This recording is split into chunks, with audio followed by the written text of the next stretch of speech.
లగచర్లలో అధికారుల బృందం పైన దాడి ఉదంతం. పట్నం నరేందర్ రెడ్డి అరెస్ట్.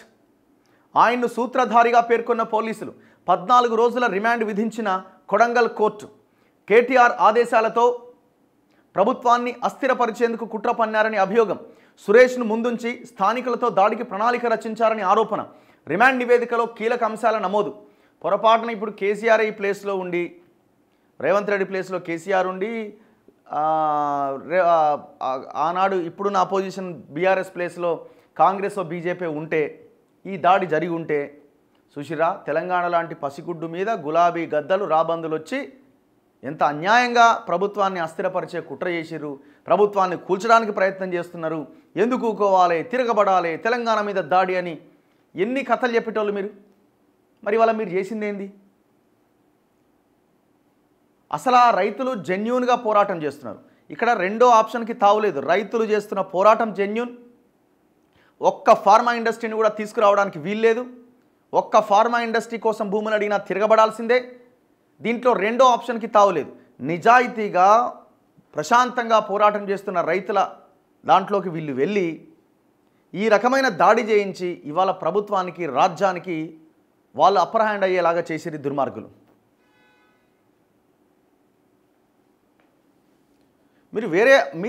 మీరు అధికారంలోకి రావాలంటే మీరు ప్రజల మనసులు చూరగొనాలి. ఇట్లాంటివి కాదు మీరు చేస్తారు. అట్లా పవర్ రాదు మీకు. ఏం లాభం? వాళ్ళు పాపం అమాయకమైన రైతులు అరెస్ట్ అయ్యి జైలుకి పోయారు. అయితే రిమాండ్ రిపోర్ట్లో కీలక అంశాలు ఉన్నాయట. వికారాబాద్ జిల్లా దుద్యాల మండలం లగచర్లలో అధికారులపైన జరిగిన దాడి కేసు రాజకీయ మలుపు తిరిగింది. దాడికి కొడంగల్ మాజీ ఎమ్మెల్యే బీఆర్ఎస్ నేత పట్నం నరేందర్ రెడ్డిని సూత్రధారిగా పేర్కొన్న పోలీసులు ఆయన్ని అరెస్ట్ చేసి జైలుకు తరలించారు. ప్రభుత్వాన్ని అస్థిరపరచాలంటూ బీఆర్ఎస్ వర్కింగ్ ప్రెసిడెంట్ కేటీఆర్ ఇచ్చిన ఆదేశాలతోనే నరేందర్ రెడ్డి కుట్రకు వ్యూహరచన చేశారని, తన అనుచరుడు భోగమోని సురేష్ను వినియోగించుకొని మిగిలిన నిందితులను రెచ్చగొట్టినట్లు రిమాండ్ రిపోర్ట్లో పేర్కొన్నారు. హైదరాబాద్ ఫిలిం నగర్లోని ఇంటి వద్ద పట్నం నరేందర్ రెడ్డిని బుధవారం ఉదయం 7:02 అరెస్ట్ చేశారు. అనంతరం 9:30 సమయంలో పరిగిలోని సిఐ కార్యాలయంలోని క్యాంపునకు తరలించారు. అక్కడ హైదరాబాద్ మల్టీజోన్ 2 ఐజీ సత్యనారాయణ ఆధ్వర్యంలోని పోలీసుల బృందం మధ్యాహ్నం 1:40 వరకు విచారించింది. ఈ కేసులో మంగళవారం 14 మందిని అరెస్ట్ చేసిన పోలీసులు బుధవారం పట్నం నరేందర్ రెడ్డితో పాటు భోగమోని మహేష్, బేగరి విశాల్, నీరేటి సాయిలు, నీరేటి రమేష్లను అరెస్ట్ చేశారు. వీరందరికీ Kodangal first class magistrate court 14 రోజుల రిమాండ్ విధించింది. పరిగి ప్రభుత్వాసుపత్రిలో వైద్య పరీక్షలు నిర్వహించిన అనంతరం నరేందర్ రెడ్డిని చెర్లపల్లి జైలుకు తరలించారు. నిన్న మార్నింగ్ వాక్ పోయిండు. ఆడ జనాన్ని రెచ్చగొట్టి మళ్ళీ ఏం తెలియని లెక్క కేబీఆర్ పార్క్ వచ్చి వాకింగ్ చేస్తున్నాడు. జనమేమో జైల్లో ఉన్నారు రైతులంతా. మరి ఒక్కరోజు వాకింగ్ చేయకపోతే ఏమో అన్నే అనుకుంటే ఏమో, మరి నువ్వు రైతుల కోసం కొట్లాడుతూ ఉంటున్నావు కదా. సురేష్తో దాదాపు 84 సార్లు మాట్లాడిండట, ఒకసారి 2 సార్లు కాదు. విచారణ క్రమంలో కేటీఆర్ పాత్ర గురించి నరేందర్ రెడ్డి వాంగ్మూలం ఇచ్చినట్లు పోలీసులు తమ రిమాండ్ నివేదికలో పేర్కొన్నారు. ప్రభుత్వాన్ని అస్థిరపరచాలన్న కేటీఆర్ ఆదేశాల మేరకే సురేష్ను పురమాయించారని పేర్కొన్నారు. ఈ క్రమంలో నరేందర్ రెడ్డి సెల్ ఫోన్ను పోలీసులు జప్తు చేశారు. అందులోని కాల్ డేటా రికార్డర్ CDRను సమగ్రంగా విశ్లేషించేందుకు న్యాయస్థానం అనుమతి కోరారు. సెప్టెంబర్ 1వ తేదీ నుంచి దాడి జరిగిన రోజు వరకు సురేష్కు నరేందర్ రెడ్డికి మధ్య 84 ఫోన్ కాల్ సంభాషణల్ని గుర్తించారు. ఈ నెల 2 నుంచి 9 తేదీల మధ్య అధికంగా 34 కాల్స్ ఉన్నాయి. దాడి జరిగిన రోజు మాత్రమే ఒకసారి సంభాషణ జరిగినట్టు తేల్చారు.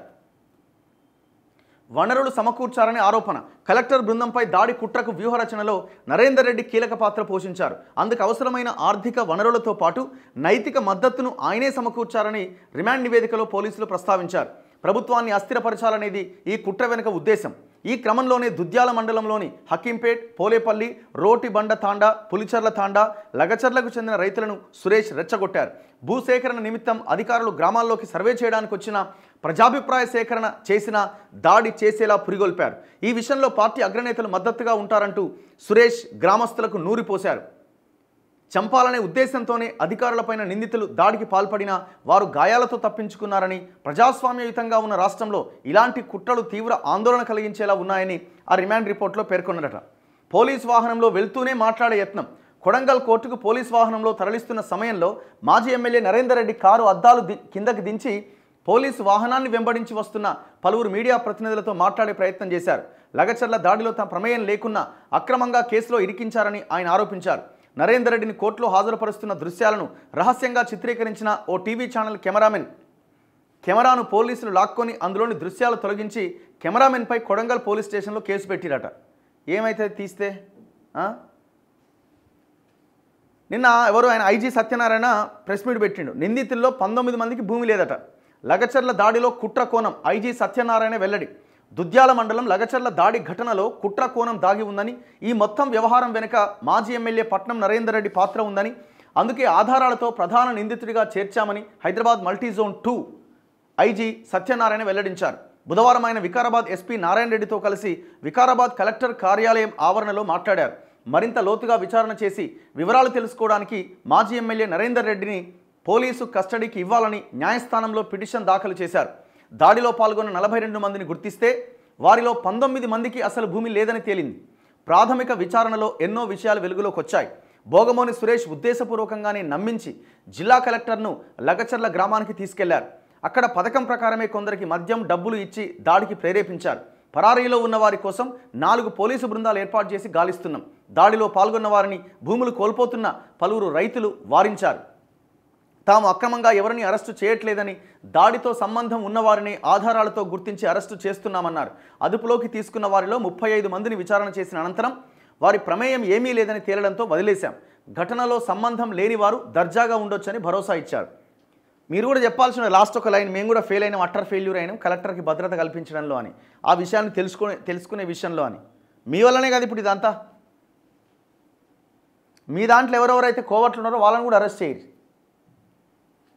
అయితే టోటల్ ఎపిసోడ్లో విషయం ఏంటి అంటే 2 అంశాలు చాలా క్లియర్గా ఉన్నాయి. మేము ముందు నుంచి చెప్తున్నాం, రైతులు చేస్తున్న పోరాటాన్ని మనం తక్కువ చేయడానికి వీల్లేదు. రైతులు చేస్తున్న పోరాటం జెన్యూన్. ఫార్మా కంపెనీల మీద మన పోరాటం కొనసాగాల్సిందే. ఎంత పెద్ద ఇష్యూ తెచ్చి గవర్నమెంట్ మన ముందు పడేసినా మనం దాని నుంచి బయటకు వచ్చి ఫార్మా ఇండస్ట్రీస్ చేస్తున్న విధ్వంసం మీద మనం మాట్లాడాల్సిందే. ఏ భూమి అక్కర్లేదు, ఇవ్వాల్సిన అవసరం కూడా లేదు. ఒకవేళ భూమి కోసం వస్తే తిరగబడాల్సిందే. అదే సమయంలో మరి వీళ్ళు ఎందుకు ఈ అరాచకం చేసిరు? 80 సార్లు మాట్లాడాల్సిన అవసరం ఏంది? ఏ పొలిటికల్ పార్టీ అయినా ఒక సమస్య వచ్చినప్పుడు, ఇష్యూ వచ్చినప్పుడు దాన్ని రాజకీయంగా వాడుకోవడానికి ప్రయత్నం చేయడంలో తప్పులేదు. ప్రజలకు ఉపయోగపడేలాగా చేసి దాన్ని ఏమైనా రాజకీయ లబ్ధి పొందడంలో తప్పే ఉంది. కానీ ఒక వైలెన్స్ క్రియేట్ చేసి దాని ద్వారా లబ్ధి పొందాలనుకోవడం ఏంది? ఇప్పుడు అందులో ఎవరి ప్రాణాలైనా పోయినాయి అనుకోండి, ఏంది పరిస్థితి? ఆ కుటుంబం సిచ్యువేషన్ ఏంది? ఇంకా రైతులు, ఇంకా అక్కడ ఉన్న వాళ్ళు ఇంకా మూకుమ్మడిగా దాడి చేస్తే, ఎదురుగా వైపు నుంచి వాళ్ళు ఆత్మరక్షణ కోసం ఇంకో దానికోసం ఇంకేదైనా జరిగితే యువతల వాళ్ళ ప్రాణాలు కోల్పోతే ఎవడిస్తాడు? 84 సార్లు ఫోన్లో మాట్లాడిన నరేందర్ రెడ్డి ఇస్తాడా? లేదు దీని వెనకాల ఉన్న కేటీఆర్, ఈ మొత్తం ఎపిసోడ్ కారణమైన కేటీఆర్ ఇస్తాడా? మరి ఇంత చేసినారు, మరి ఆయన పేరు ఎందుకు మాట్లాడతలేరు? కేటీఆర్ పేరు.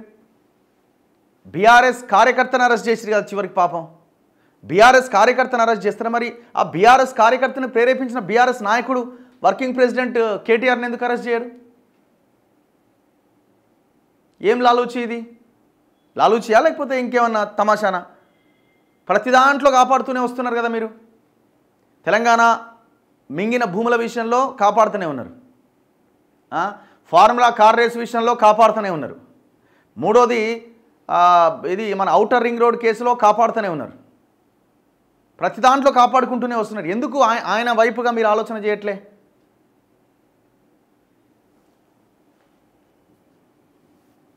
ఇప్పుడు ఇక్కడ ఎవరెవరు బలయ్యారు? రైతులు ఆగమవుతున్నారు.